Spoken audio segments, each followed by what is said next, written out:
عايزين تعملوا كباب مشوي او تشووا لحمة بس ما عندكوش القطعية المناسبة للشوي، وعندكم نوع لحمة عادية خالص من جايبينها من عند الجزار وعايزين تشوها. عندي الحل وهقول لكم هتشوها ازاي وهتطلع معاكم طرية جدا وجوسي ومنتهى الجمال. تابعي معايا الفيديو للاخر علشان هقول لكم كل الاسرار لنجاحها ومش هخبي عليكم حاجة. وقبل ما ابدا الفيديو، انا اسماء طاهر. اول مره تشوفوني اشتركوا في القناه وفعلوا الجرس وما تنسوش اللايك. ضروري جدا انكم تفعلوا الجرس علشان يوصل لكم اي فيديو جديد انا بنزله ان شاء الله. يلا بينا على وصفتنا البسيطه جدا السهله ان شاء الله.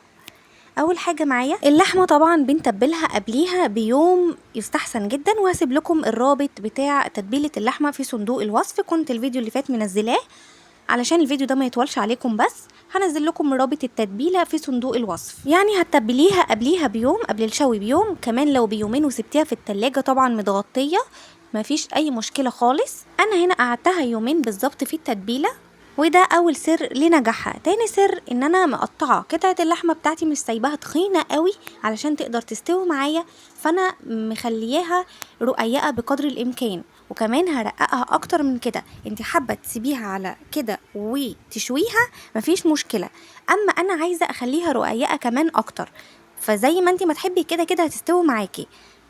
المهم انك ما تسيبيهاش تخينه قوي. ونيجي بقى على تاني خطوة، وهي ان احنا هندقها بالمدق بتاع اللحمة اللي احنا بندق بيها. تشوفوه دلوقتي هنا حطيت كيس وبعدين كيس فوقيه، وحطيت قطعة اللحمة بتاعتي ودقيتها بالشكل ده.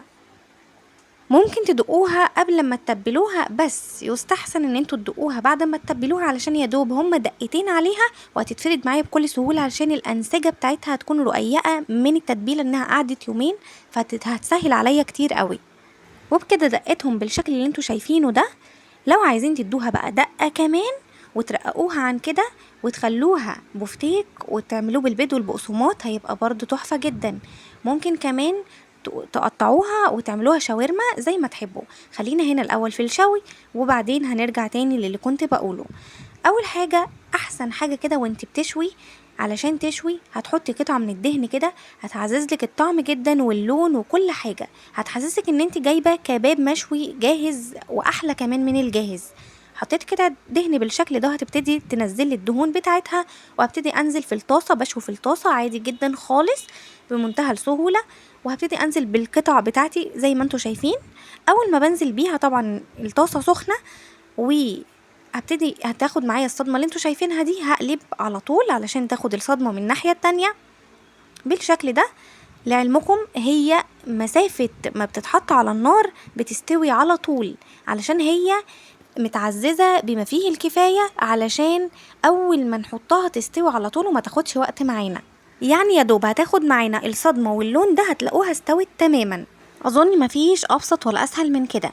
نيجي بقى هنا لو عايزين ان احنا نعملها بفتيك بالبيض والبقسماط في الزيت عادي خالص، هتبقى برضو روعة. بصوا هنا شايفين رقيقة ازاي؟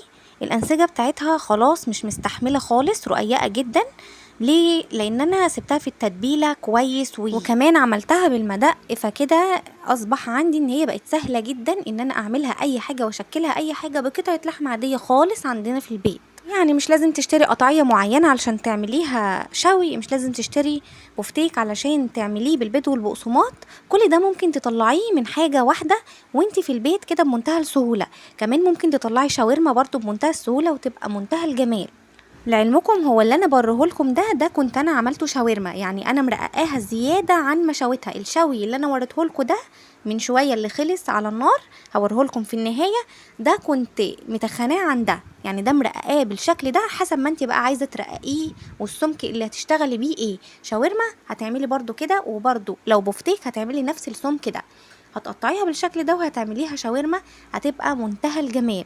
برضو هتسوي الشاورما مع قطع الدهن، برضو هتبقى حاجة منتهى الروعة. وده كده بقى كان شكلها النهائي. طبعا شكلها حلو وطعمها حلو وريحتها حلوة، كل حاجة فيها جميلة لان هي مخدومة كويس قوي. ده غير انها ما خدتش وقت نهائي، وكده اكون قلتلك كل الاسرار اللي ممكن تكوني عايزة تعرفيها ومخبتش عنك اي حاجة، ويا رب اكون قدرت افيدك بقدر الامكان. وممكن جدا انكم تشوها على الجريلا او على الشواية او على الفحم زي ما تحبي براحتك خالص. انا اخترت لكم اسهل طريقة، فانت زي ما تحبي.